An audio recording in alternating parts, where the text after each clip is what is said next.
we continued. We rode through the desert and finally got to this place, Jaisalmer. Now, Jaisalmer, I'll put up some photos that I took on the website, but you can also just Google Jaisalmer. You'll see it's a spectacular place. It's built in this big sandstone fortress in the middle of a sand desert. I think it's called the Saar Desert? Saar, I think.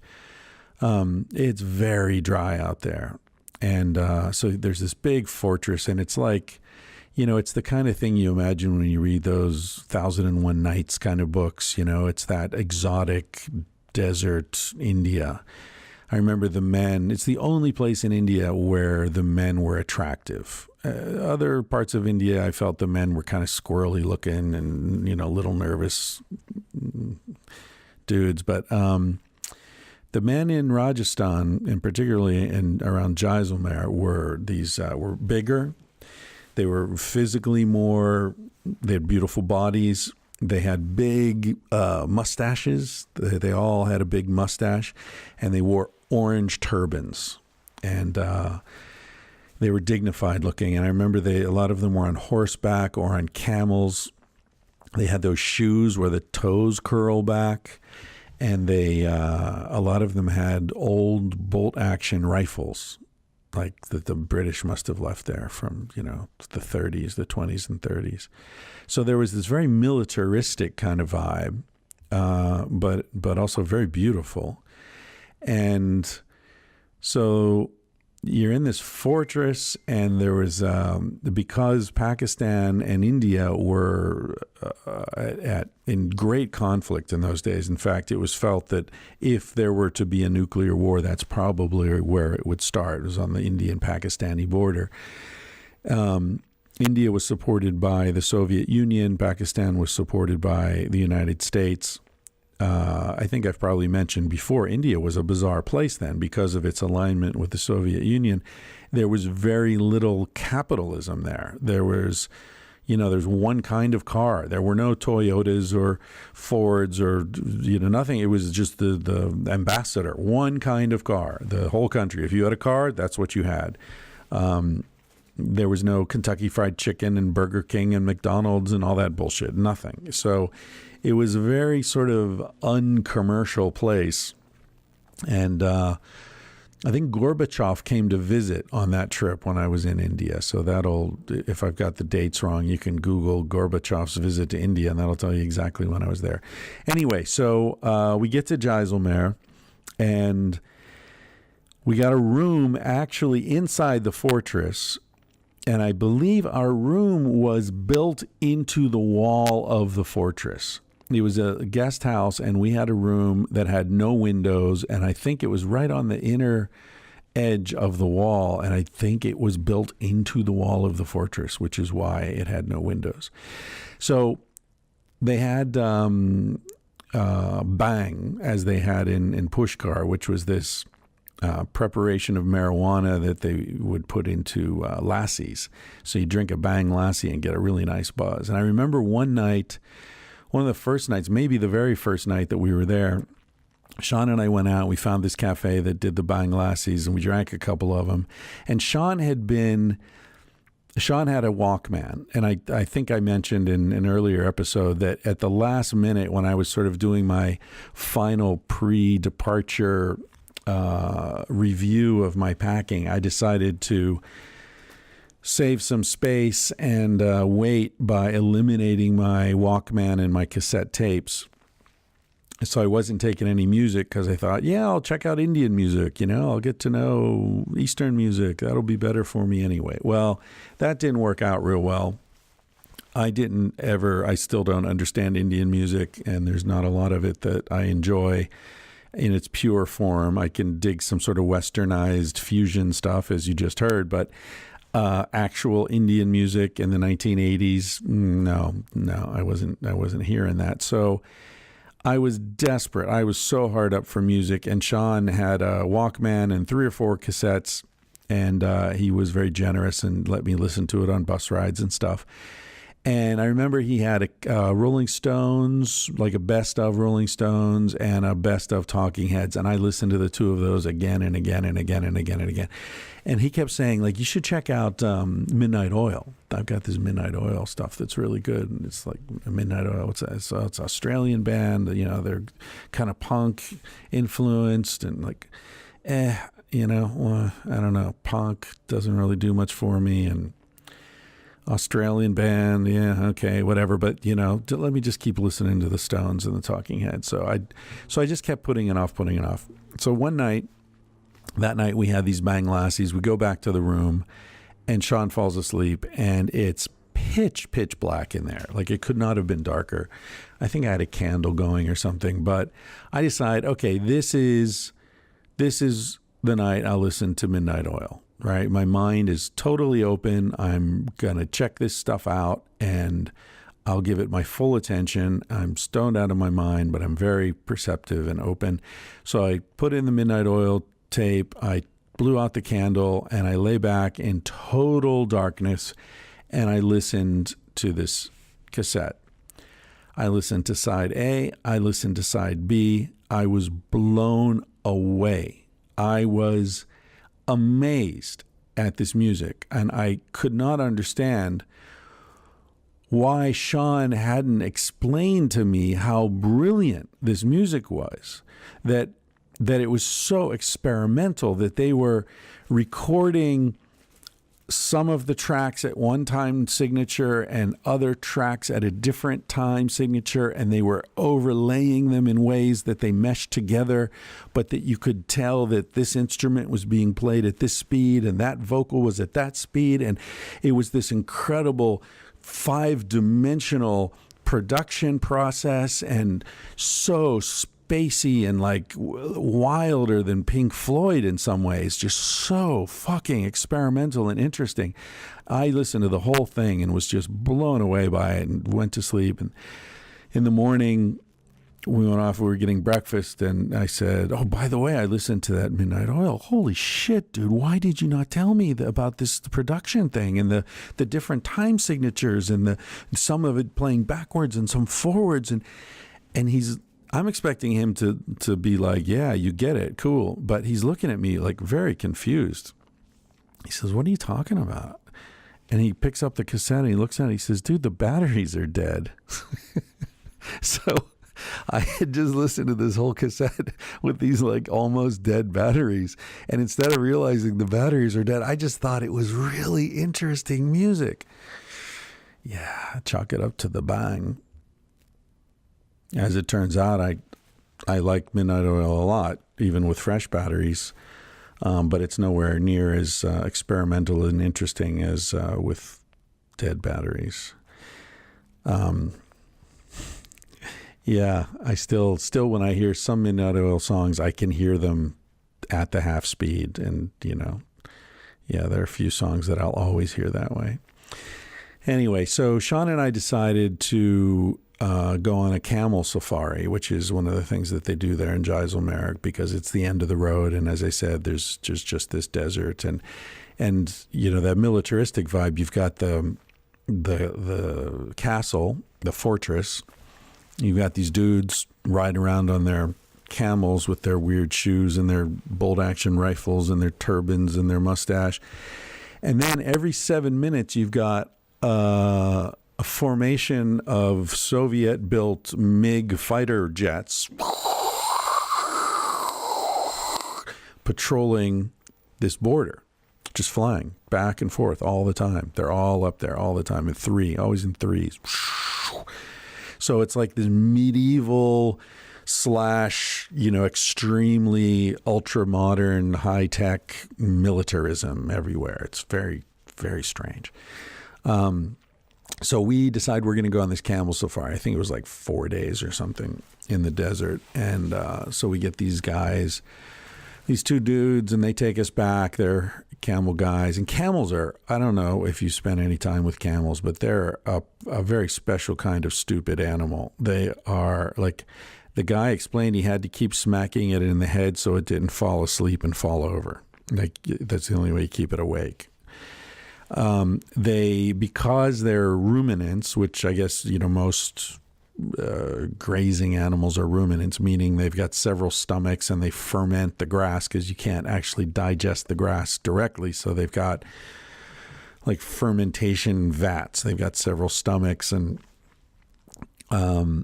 so that they always have sort of bad breath because there's a lot of like they swallow it, mix it with the gastric juices, then bring it back up and keep chewing it. So it's like that. If you sort of puke in your mouth a little, that kind of smell. Well, they do that every day. And the thing about the camels is, since they don't really have saliva, because they're designed to minimize the loss of any sort of liquid, their mouths are really dry, but they spit and they fart, and they're kind of mean. And I didn't like the camels very much. But we toured around out in the desert. They took us to some abandoned cities.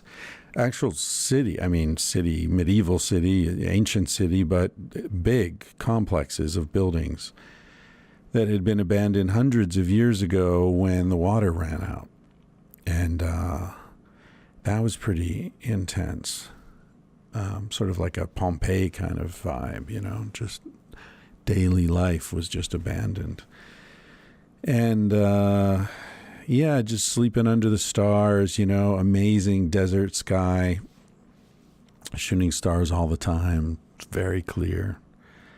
I don't remember what we ate, canned stuff probably. But anyway, we, after a few days, there was a place they wanted to take us to. They had a circuit that they did, and so this was part of the circuit. It was a place where there was one building, there was a tree, one big shade tree, and we hadn't seen trees in days probably. Wait. Before we got to this place, I remember we were coming along. We hadn't seen anybody for a couple of days. And we're coming along, and Sean and his camel guy are up in front, and I'm in the back with the other camel guy, 2 people per camel.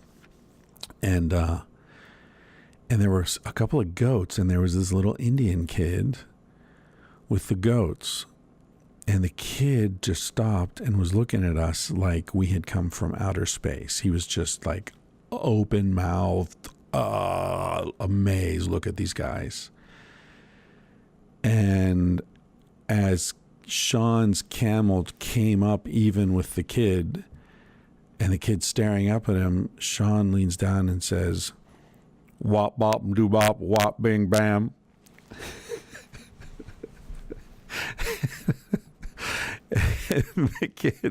The kid didn't know it was a joke. He thought that was our language, I'm sure. Fuck. Anyway, so that's from, what song is that? Good Golly, Miss Molly? Wop bop boo bop wop bing bam. Tutti Frutti. Oh, Tutti Frutti, yeah. Little Richard, I think. Anyway, so these guys take us to this place. There's a shade tree, and the reason we're going there is they have Coca-Cola, and Coca-Cola is this incredible luxury item out there in the middle of nowhere. Somebody's brought these hot little bottles of Coca-Cola out on a camel, and at great expense and effort. So they've got Coca-Cola at this place, and these guys take us there, and we tie up the camels, and Sean and I go sit under the shade tree and with our hot, overpriced bottles of Coca-Cola, for which our camel guys are getting a kickback, I'm sure. And so we're sitting there, and as we're talking, 2 more camel guys come in with 2 other foreigners, the women, and they go and get the Coca-Cola, and then the women go sit by this other wall where there's some shade, sort of across the courtyard from us.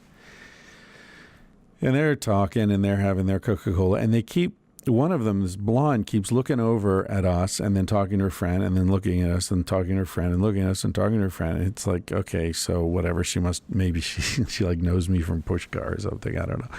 And she gets up and she walks right up to me and says, "Excuse me, are you Chris Ryan?" I'm like, yeah. Yeah. Do we know each other? Well, we went to college together. at Hobart College in upstate New York. And I knew you because you were a TA in my class and I was in the class. Holy fuck. Holy fuck. I'm at the most remote place I've probably ever been in my life. And I'm recognized. And I'm not famous at all. There's nothing to do with being famous. This is just how hard it was. Even then, before the internet, before all this social media web had, covered and strangled the planet, even then, you couldn't get away. I remember thinking like, holy shit, thank God I didn't like rob a bank and, come to live in Rajasthan thinking no one would ever find me, because I'm here a couple of weeks and already somebody found me and they're not even looking for me. Crazy. Anyway, so we get back to town, hanging out in Jaisalmer for a few more days. I think we're back at the same cafe where we found the Bang Lassies, and we're hanging out there. Sean and I are there, and there's a table next to us of 3 women, Western women, and they're talking, and one of them is about to go on a camel safari, or at least she wants to go on a camel safari, but she doesn't want to go alone, and she's trying to talk the other 2 into going, but one of them's already done a safari, and the other one is on her way somewhere else, and neither one of them wants to do it, but they both sympathize with her not wanting to do it alone, because she's going to be out in the desert all by herself for 4 nights with some Indian dude. The chances of misunderstanding or rape are quite high, and she wasn't feeling safe. And so I'm not, trying to overhear this, but I'm sitting right next to them and they're speaking English. So I hear what they're saying. And I realize I've got, I flew to India straight from New York, from Manhattan, where I'd been living for a few years. So I brought some of my Manhattan mentality along with me. And one expression of that was that I brought a little canister of mace that I had with me in New York. My secretary had this job selling mace. I don't remember what it was exactly, but she had some sort of side job selling these little like mace canister keychains. New York in the 80s was a lot rougher than it is now. So if you're living in New York listening to this saying, that's ridiculous, well, talk to someone who lived there in the 80s. There was a lot of nasty shit going on. And walking around with a can of mace wasn't really such a bad idea. But anyway, I brought this mace with me to India, on the airplane. Great idea. Great idea. Bring a fucking canister of mace on an airplane. Yeah, nothing can go wrong there, right? Anyway, so I had this mace, and shortly after arriving in India, I realized this place is not dangerous. I'm never gonna need mace, So it had just been stuffed into some forgotten pocket of my backpack for the last couple of months. And I heard this woman talking about her concerns, and I thought, oh, here's the perfect opportunity, because I didn't want to just throw it away. I don't know. So I went over to their table and I said, look, I'm sorry to interrupt. And, I overheard your conversation. And here's the thing. I've got this mace and I'm not going to use it. And I don't know what to do with it. If it would make you feel more comfortable, I'd be happy to give it to you and you can take it. And, worst case scenario, it's sort of it's a last resort measure to defend yourself if something gets weird. And she's like, oh, thank you. That's so nice. That's really thoughtful. I don't know. So I was like, okay, I'll be back in 20 minutes. So I went to the room, got the mace, came back, gave it to her, and that was the last I heard of it. So then Sean and I went back to Pushkar, and we were hanging out in Pushkar for a while because it was New Year's Eve, and we wanted to spend New Year's Eve in Pushkar. I think there were some people we knew there or something. So we were in Pushkar again, and I was back up on my rooftop, shameless, totally shameless. And New Year's Eve, I was walking down the street and I see this woman walking toward me, and we see each other and like, oh, hey, you from Rajasthan, right? Oh yeah, you. Oh yeah. What are you doing? Oh, I don't know. She had just arrived and she didn't know anyone, and I was going to this party. So you want to come with me to the party? Okay, we go to the party. And so we ended up spending the evening together. A couple of very strange things. First of all, it turns out when we have that where are you from, where'd you grow up conversation, that she and I had graduated from the same high school in Cazenovia, fucking New York. tiny little town. We had graduated from the same high school. She was a few years older than me, so we didn't know each other, and I had only lived there for a couple of months. I think the first edition of the TOMA podcast series, I talk about, or maybe the second, or I don't remember, but one of them I talk about graduating from that school and how I'd just been there for a couple of months, and then at the end of the senior year. Anyway, so we're both we had both lived in this tiny little town in upstate New York. Bizarre. We spent the evening together. I don't remember her name. She was great. She was really cool, very strong. She was a mountain climber and I think a runner. She had climbed Aconcagua, I think it's called, the highest mountain in South America. She was very physically fit and had a beautiful body and just really cool. I liked her. Very adventurous kind of woman. And so we had a good time. And then, it's New Year's Eve, and I invited her back to my rooftop pad, and she came back with me. Now, you have to understand, it's different now from what I hear, but in those days, if you wanted to travel in India as a man, you either went with your girlfriend or accepted the fact that you were not going to have sex very often. You were, in fact, not going to have sex at all, very probably, because the chance of hooking up with an Indian woman is 0.0. Unless, maybe they're Indian prostitutes or something, but, whatever. I was never into that, and I wouldn't even have known how to go about it anyway. But hooking up with just a regular Indian woman in a town, no, zero, no. Not even eye contact, not even like brushing up against them on a bus. It's completely forbidden, out of the question. So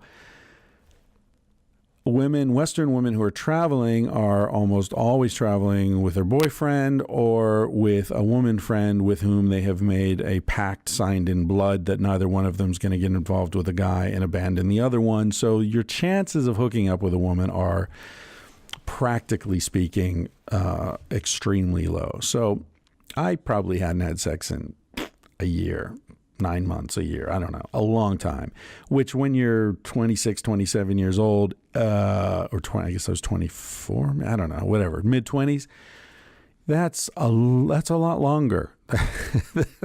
That's a real long time. And you're doing all these adventures, and you're in this incredibly sensual place where everything smells and textures and colors and feelings. And so you're just so alive and sensually open. But there's no sex, there's no woman, there's no ass, there's no curves, there's no smooth body contact, there's none of that. And oh my God. So this woman and I go back to my rooftop, and it's great. It's New Year's Eve, it's going to happen. And I'm feeling it, and she's feeling it, and we're into it, and we're just making out, and it's really great. And oh my God, the stars and Pushkar, and and then at the last minute, she stops, and she says, no, I'm sorry, I can't do this. Why? What's wrong? No, I just can't. I think, wow, all right, well, if you don't want to do it, then we shouldn't do it. But did I do something wrong? Did I hurt you? Did I say something? No, it's not you. It's not you. You're great. I just have a rule. I have a personal rule, and I never break it. And I want to, but I can't. I said, what's your rule? Because I had condoms and stuff, and she said her rule was, she said, I never have sex with two men in the same menstrual cycle. Okay. I guess, I don't know. That's if she got pregnant, this way she'd know who the father was, I guess is the thinking behind that. But like I said, I had condoms, so I don't know. And it was just this personal rule, and I'd never heard that before, but okay, people have their rules, whatever. all right, well, okay. So we'll go back to looking at the stars, So we sort of lie back and look at the stars, and I'm trying not to feel embittered or, too disappointed or whatever, even though, fuck. And then I said, well, I sort of got this feeling. I said, who was the other guy? And she looked at me. And I knew. She didn't even have to tell me, but she did eventually. But the minute she looked at me, I knew who the other guy was. The fucking camel guy.